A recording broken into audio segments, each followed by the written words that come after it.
Praise the Lord. प्रभु के नाम की स्तुति हो। आज हम पढ़ेंगे दूसरा शमूएल 5वां अध्याय।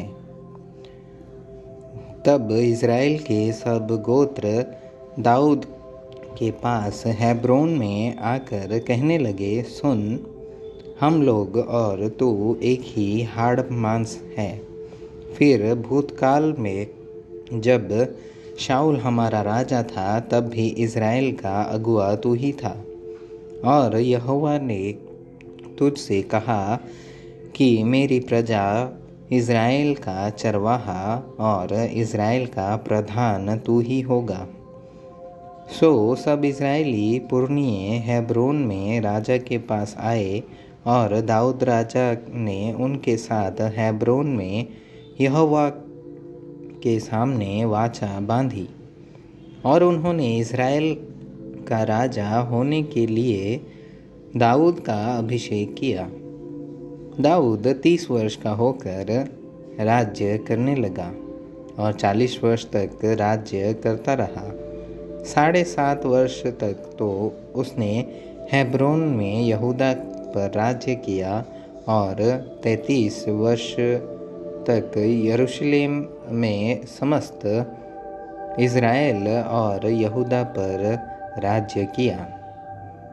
तब राजा ने अपने जनों को साथ लिए हुए यरूशलेम को जाकर यबूसियों पर चढ़ाई की, जो उस देश के निवासी थे।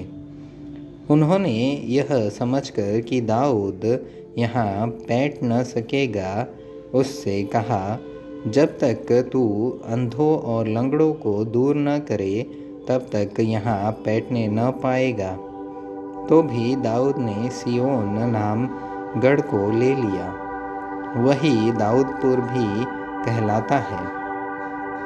उस दिन दाऊद ने कहा, जो कोई यबूसियों को मारना चाहे, उसे चाहिए कि नाले से होकर चढ़े और अंधे और लंगड़े, जिनसे दाऊद मन से घिन करता है, उन्हें मारे।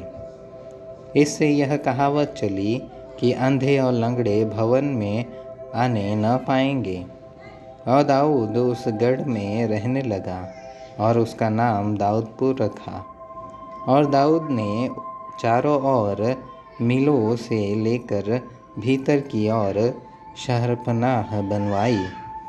और दाऊद की बड़ाई अधिक होती गई और सेनाओं का परमेश्वर यहोवा उसके संग रहता था। और शोर के राजा हिराम ने दाऊद के पास दूत और देवदारों की लकड़ी और बढ़ई और इज़राइल राजमिस्त्री भेजे। और उन्होंने दाऊद के लिए एक भवन बनाया। और दाऊद को निश्चय हो गया कि यहोवा ने मुझे इज़राइल का राजा करके स्थिर किया और इज़राइली प्रजा के निमित्त मेरा राज्य बढ़ाया है।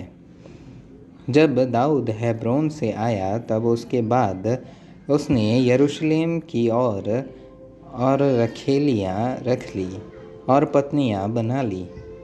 और उसके और बेटे बेटियाँ उत्पन्न हुई।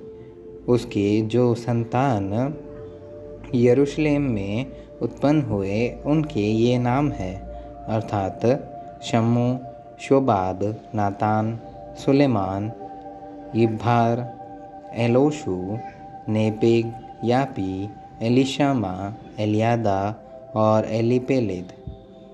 जब पलिश्तियों ने यह सुना कि इज़राइल का राजा होने के लिए दाऊद का अभिषेक हुआ, तब सब पलिश्ती दाऊद की खोज में निकले। यह सुनकर दाऊद गढ़ में चला गया। तब पलिश्ती आकर रपाईम नाम तराई में फैल गए। तब दाऊद ने यहोवा से पूछा, क्या मैं पलिश्तियों पर चढ़ाई करूं? क्या तू उन्हें मेरे हाथ कर देगा?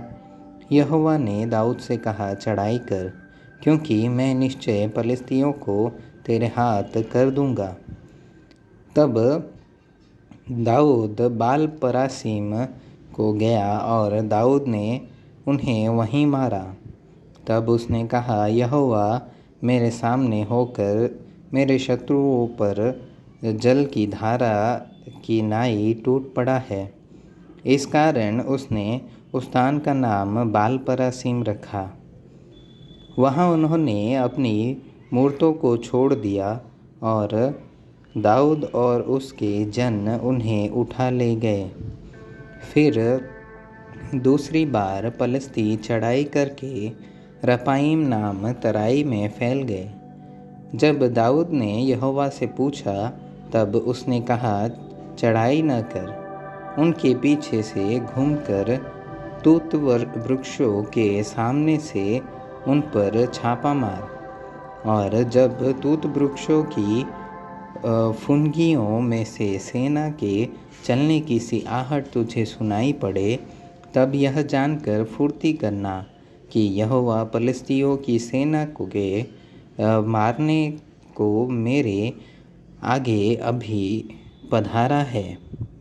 यहोवा की इस आज्ञा के अनुसार दाऊद गेबा से लेकर गेजेर तक पलिश्तियों को मारता गया।